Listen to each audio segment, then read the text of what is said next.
अच्छा चलें, अब बनाते हैं हम बैलेंस शीट। ठीक है, मैंने फॉर्मेट बना लिया है। सबसे पहले मेरे पास करंट एसेट्स में जो अमाउंट आता है, जो नाम आता है, जो काउंट आता है, वो है क्या? कैश। कैश इन हैंड के लें या कैश के लें? कैश मेरे पास गिवन है 1,45,000। फिर मेरे जो पास गिवन है वो आता है बैंक। कैश इन हैंड या बैंक, कैश एट बैंक के लें आप। 82,000 मेरे पास ये हो गया। उसके बाद इन्वेंट्री। इन्वेंट्री कौन सी? Closing, merchandise inventory closing.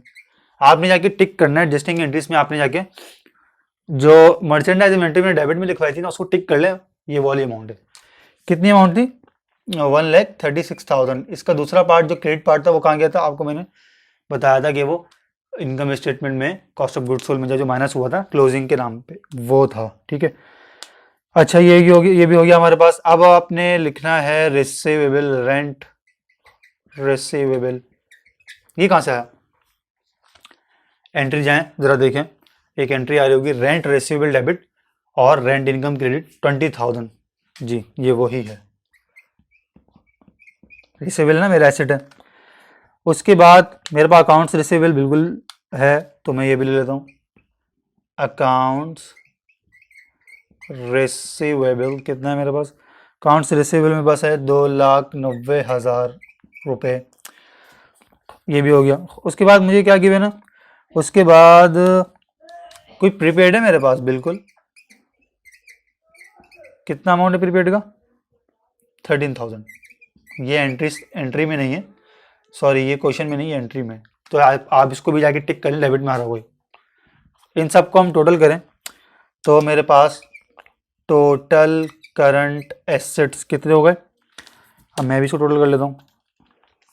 1,45,000 plus 82,000 plus 1,36,000 plus 20,000 plus 2,90,000 और प्लस 13,000। कितना हो गया ये? 686,000। 686,000 ये टोटल करंट एसेट्स मेरे पास आ गए। ठीक है। अब नॉन करंट एसेट मेरे पास जगह कम है, आप लोगों ने बिल्कुल नीचे ही बनाना है, लेकिन मैं नॉन करंट एसेट जो है ना या fix asset, non current assets NC, मैं ये यहाँ बना रहा हूँ। मेरे पास नॉन करंट एसेट्स कौन कौन से? मेरे पास जो हैं, एक तो बिल्डिंग थी, और इसके अलावा क्या था मेरे पास? लैंड वगैरह भी था। ठीक है।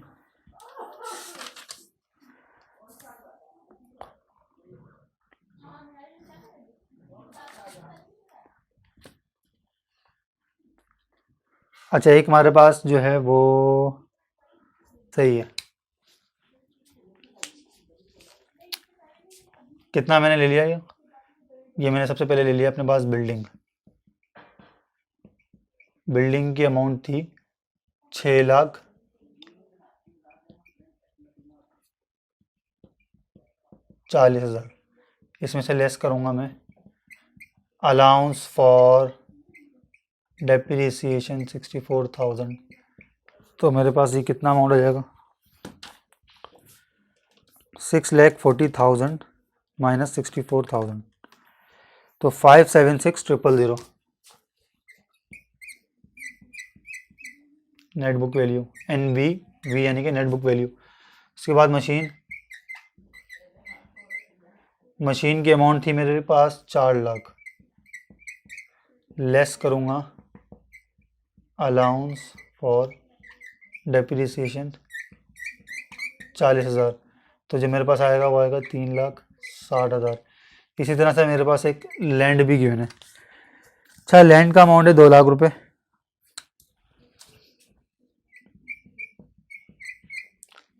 अब हम सब टोटल करेंगे, टोटल नॉन करंट एसेट्स। ठीक है,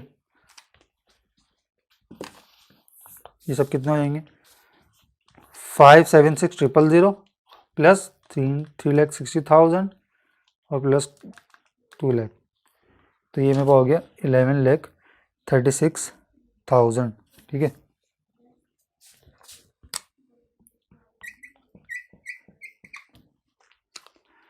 अच्छा मैंने अभी क्वेश्चन में एक प्रिलिमिनरी एक्सपेंस देगा, ये मैंने लिया नहीं, ठीक है ना।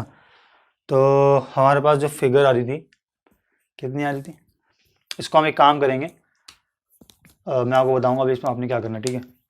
आप लोगों को मैं इसमें एक्सपेंस में ऐड करवा के प्रॉफिट से रिड्यूस करवाऊंगा उसको, ठीक है, कोई मसला नहीं है। फिगर हमारी रह गई, इसको हम ले लेते हैं।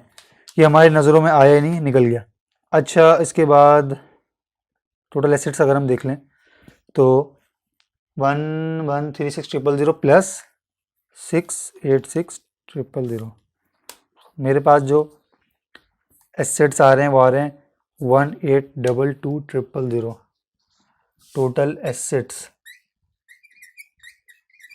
1822000। ये जो हमारा अमाउंट आया, ये हमारा इक्विटीज़ का भी आना चाहिए, तो हमारा सवाल एक्यूरेट होगा, ठीक है। आपने बिल्कुल इसके नीचे किया होगा, ये आपके उसी सफ़े पे राइट लेफ्ट साइड पे आया होगा ये। अब हम चलें राइट साइड पे। अब हम क्या करेंगे, यहाँ पे हम लेंगे अपने पास इक्विटीज़, सही है। तो करंट एसेट्स मैंने लिख दिया। अब मैं लिख रहा हूँ अपने पास करंट लाइबिलिटीज़। कौन कौन सी मेरे पास करंट लाइबिलिटीज़ हैं?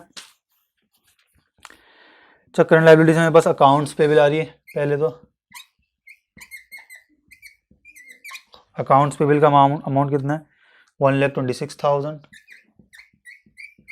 उसके बाद एक और अमाउंट आ रहा है सैलरीज पेबल। सैलरीज पेबल आपको कहाँ मिलेगा, एंट्रीज में जाएं, वहाँ पर क्रेडिट में का अमाउंट हो रहेगी कितनी, 30,000। उसको टिक कर लें, ये वाली अमाउंट है। उसके बाद एक other cash dividend payable, cash dividend payable, ये कितना अमाउंट है हमारे पास, ये हमारे पास तो 2 लाख रुपए। आप इन सबको ऐड करें, कितना बनता है, इन सबको अगर हम ऐड करें तो 1,26,000 प्लस 30,000 प्लस 2 लाख, 3 यानी कि 356,000, 3,56,000, 356,000, ठीक है। अब हम आते हैं अब हमारे नॉन करंट लाइबिलिटीज़ के ऊपर। यही बना लेता हूँ, नॉन करंट लाइबिलिटीज़ मेरे पास सिर्फ एक ही है, बॉन्ड पेबल। बॉन्ड पेबल कितनी अमाउंट है बॉन्ड पेबल की, 1 लाख। तो मैंने 1 लाख अपने पास यहाँ लिख लिया। और टोटल लाइबिलिटीज़ ये मेरे पास कितनी हो गई, इसमें मैं ऐड कर दूँ 1,0356 में, तो ये होगा 456,000, ठीक है। अब मैं आता हूँ इक्विटीज़ के ऊपर। इक्विटीज़ हम यहाँ बना लेते हैं।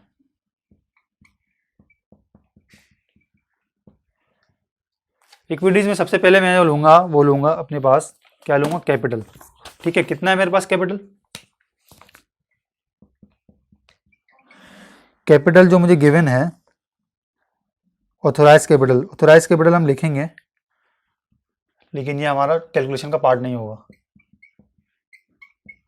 ऑथोराइज्ड कैपिटल, ठीक है, आपने इसको लिख तो लेना है क्योंकि ये प्रेजेंटेशन के लिए काम आता है, लेकिन इसको टोटल का पार्ट नहीं बनाएंगे। कितना था ये, कह रहा था 2 लाख शेयर्स हैं इंटू 10, तो ये हमारे पास, चाहिए थोड़ा मार्कर विजिबल नहीं हो रहा, तो मैं ज़रा दूसरे मार्कर से लिखने की कोशिश करता हूँ, पता नहीं भी विजिबल है नहीं है अभी भी। अच्छा चलो एक काम करते हैं, इसको और थोड़ा सा लिखने की कोशिश करते हैं सवाल,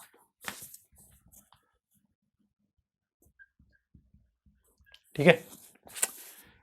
सॉरी 10 और आएगा, 20 लाख। इसके बाद हमारे पास आ रहा है पेड अप कैपिटल, ये तो ऑथराइज था, अब आएगा पेड अप कैपिटल। ये कितना है, ये हमारे पास है 1,09,000 शेयर्स, 10 रुपये में, सही है, 10 रुपये एक ईच है, तो 1,090,000, यानी कि आप इसको जब 10 से मल्टीप्लाई करेंगे तो ये अमाउंट हमारे पास आ जाएगी। उसके बाद हमारे पास क्या है, फिर हमने इसमें जो करना है, रिजर्व्स। रिजर्व्स भी हम ले लेते हैं। रिजर्व्स में सबसे पहले मैं रिटेन अर्निंग लूँगा, रिटेन्ड अर्निंग। अच्छा, statement of share holder equity मैंने बनाई नहीं है, ठीक है। मैं उसको बनाऊंगा तो फिर मैं अपने पास यहाँ पे एक अमाउंट लेके जाऊंगा, लेकिन मैं फिलहाल आपको एक कैलकुलेशन बता देता हूँ कि कैसे जाएगी। देखिए ओपनिंग बैलेंस कितना आ रहा है रिटेनिंग का 65,000, फिर हमने एक प्रॉफिट लिया था 4,24,000। अब ये 4,24,000 नहीं है, आपने क्या करना है, एक एक्सपेंस है प्रिलिमिनरी एक्सपेंस जो कि मैं लेना भूल गया था, तो वो एक्सपेंस अगर हम लेंगे तो मेरा प्रॉफिट कम हो जाएगा, ठीक है। तो आप क्या करें, 4,24,000 में से आप 12,000 माइनस करें तो आपके पास कितना आ जाएगा।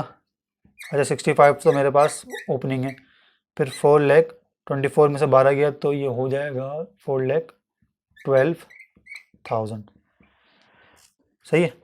कुछ रिजर्व्स की अमाउंट थी, एक तो डिविडेंड की थी 2 लाख रुपए, वो माइनस कर दें, और क्या माइनस कर दें, रिजर्व्स के कितने थे, रिजर्व की जो अमाउंट था हमारे पास वो था 1 लाख, 1 लाख भी आप इसमें से माइनस कर दें तो जो क्लोजिंग बैलेंस आएगा ना वो कितना आएगा, कैलकुलेट कर लेते हैं।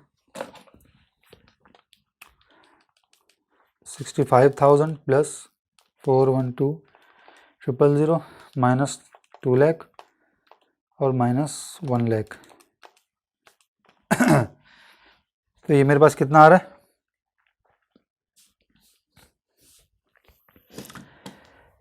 ये मेरे पास आ गया 1,77,000, 1,77,000। फिर मैंने रिजर्व को अलग से भी दिखाना है, देखिए रिटर्निंग वाला तो माइनस हो गया ना, रिजर्व फॉर कंटिजेंसीज ये तो मैंने दिखाना है ना, कितना था ये, मैंने लिया था 1 लाख। अब ये मैं इसमें ऐड करूँगा तो मेरे पास कितना हो जाएगा, इसे मैं ऐड करूँ 1 लाख तो 277,000। अब इस 277,000 में 277,000 में आपने क्या ऐड करना है, अपनी लाइबिलिटीज ऐड करनी है, टोटल लाइबिलिटीज जो कि ये रही 456,000, ठीक है। अच्छा और क्या रह गया, ऊपर हमारे पास कैपिटल रह गया 109,000,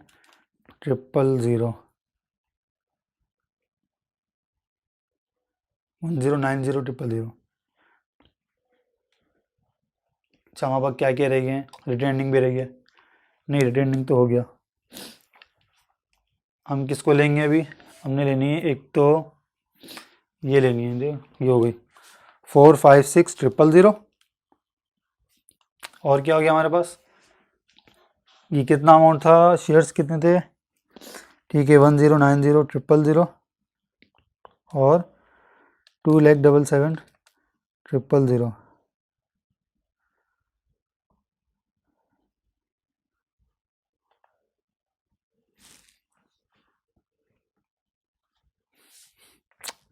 कितना अमाउंट आ रहा है हमारे पास यहाँ पर,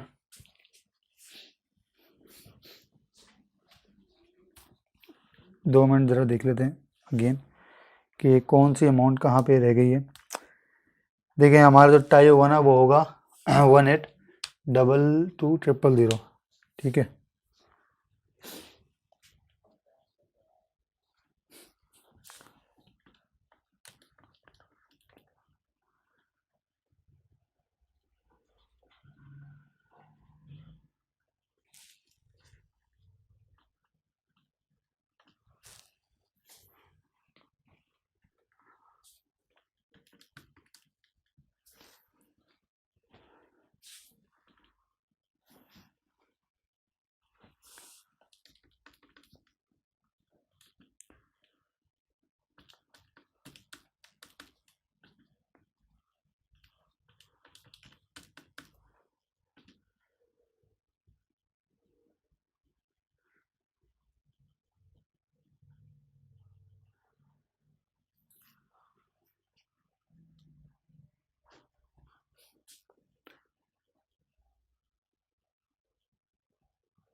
अच्छा जी, एक मिस्टेक हम देख लेते हैं इसमें।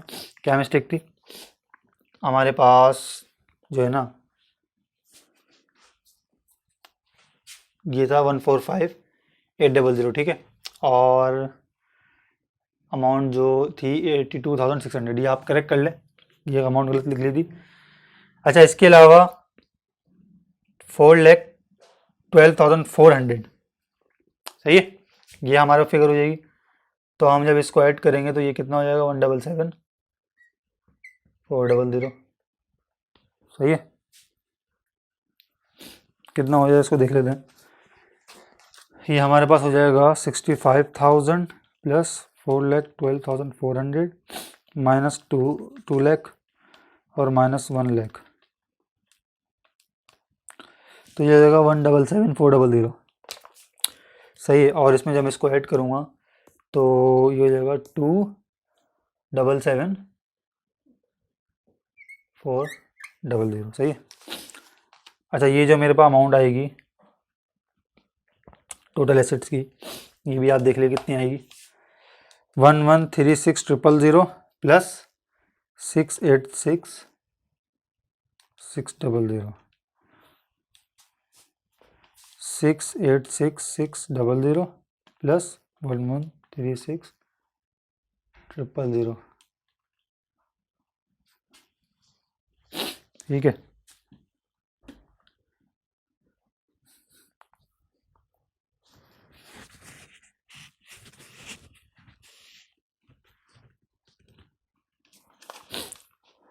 अच्छा, इसको टोटल कर लेते हैं दोबारा से, करंट एसेट्स को। ये हो गया 145,800 plus 82,600 plus 136,000 plus 20,000 plus 2,90,000 plus 13,000, तो ये 687,400 है। देखिए, मैं आप लोगों को ये सॉल्व करके दिखा रहा हूँ, तो ये मेरा काम है कि कोई अमाउंट अगर कहीं गलत है तो उसको सही करना है, ठीक है। सिर्फ छपाना हो तो मैं आपको छपा सकता हूँ, लेकिन मैं आपको बताऊंगा कि देखिए ये अमाउंट यहाँ पे गलत हुई है, ये अमाउंट यहाँ पे गलत हुई है, ताकि आपको सही तरह से समझ में आए कि मिस्टेक है कहाँ, और आप उस मिस्टेक को करेक्ट करना भी सीख जाए, ठीक है। अब हम जब इसको ऐड करेंगे 687,400 को प्लस 1136,000 को, तो हमारा बताएगा 1823400, 1823400। और जब हम इन सबको ऐड करेंगे तो जो मेरे पास इक्विटीज आएंगी टोटल, सही है, टोटल इक्विटीज जो आएंगी वो आएंगी 18234, टोटल इक्विटीज, ठीक है, टोटल इक्विटीज। अब ये टोटल इक्विटीज मैं आपको अगेन बताऊँ ये सारी अमाउंट्स कैसे आई हैं। ठीक है, 2,77,400 को प्लस किया 109,000 के साथ, ये मैंने प्लस नहीं करना, 2 लाख, सही है। फिर मैंने इसको प्लस किया 4,56,000, तो ये आया 1823। अगेन सुन ले कैसा है। फर्स्ट 56,000, एक तो ये लिया, प्लस 109,000, 2 हो गए अमाउंट। तीसरी 2,77,400, 3 अमाउंट प्लस करके 1823 आया 400। अब एसेट्स में आए, ये अमाउंट कैसे आया 687,400 प्लस 1136,000, ठीक है। ये हमारी बैलेंस शीट यहाँ पे आके टाई हो गई है। स्टेटमेंट ऑफ इंटरनेट ने मैंने यहाँ शॉर्टकट में बना दी है, तो आपको मैंने और भी सवाल करवाए, इसमें भी आप उसका फॉर्मेट देख सकते हैं, वरना आप इसको यहाँ से भी इसकी फिगर्स देख सकते हैं कि मैंने इसको कैसे बनाया है। आप यहाँ से इसको कॉपी कर सकते हैं इसके अमाउंट को, ठीक है, आई होप आपको सवाल समझ में आया होगा, सवाल अच्छा था, इस सवाल को ज़रूर प्रैक्टिस करें। तब तक हम चलते हैं अपनी नेक्स्ट वीडियो की तरफ।